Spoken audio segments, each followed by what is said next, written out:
નમસ્કાર દર્શક મિત્રો, યંગ ગુજરાત ડિજિટલ ન્યૂઝમાં આપનું સ્વાગત છે. તો જોઈએ આજના મહત્વના સમાચારમાં. વાંસદા તાલુકાના મોવાસ ખાતે શ્રી સત્ય સાઈ લક્ષ્મી મોહન વિદ્યાલયમાં નવલી નવરાત્રીનો રંગ જામ્યો. વિદ્યાર્થીઓ ટ્રેડિશનલ ડ્રેસમાં અલગ અલગ સ્ટેપ સાથે ગરબે ઝૂમ્યા. શિવમ એજ્યુકેશન ટ્રસ્ટ સંચાલિત શ્રી સત્ય સાઈ સ્કૂલ તથા નર્સિંગ કોલેજમાં હંમેશા દરેક ધર્મના તહેવારો ખૂબ જ શ્રદ્ધાપૂર્વક, ભક્તિ અને ધામધૂમથી ઉજવવામાં આવે છે.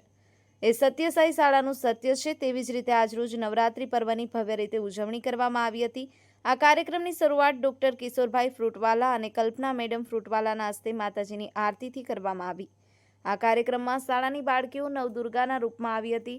આમંત્રિત મુખ્ય મહેમાન ડોક્ટર કિશોરભાઈ ફ્રૂટવાલા સાહેબ, કલ્પના મેડમ તથા શિવમ એજ્યુકેશન ટ્રસ્ટના managing trustee doctor Kamleshsinh Thakur સાહેબ, આચાર્ય હર્ષા મેડમ અને દામિની મેડમ, શ્રી સત્ય સાઈ સ્કૂલનો તમામ સ્ટાફ અને વિદ્યાર્થીઓ ખૂબ જ ઉત્સાહિત થઈ ગરબા રમ્યા હતા.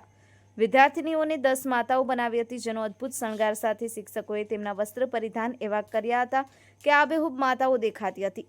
તે 10 માતાઓને યોગ્ય ઇનામ કિશોરભાઈ સંઘ તરફથી મળ્યો હતો અને એ માટે શિક્ષકોને વિશેષ અભિનંદન મેનેજિંગ ટ્રસ્ટીએ આપ્યા હતા અને વાતાવરણ ભક્તિમય બની ગયું હતું. તમામ બાળકો વિશેષ વસ્ત્રો પરિધાન કરી અને આવ્યા હતા અને વાલીઓએ એ બાબતે ખૂબ સહકાર આપ્યો હતો. તે બદલ વાલીનો પણ આભાર માન્યો હતો.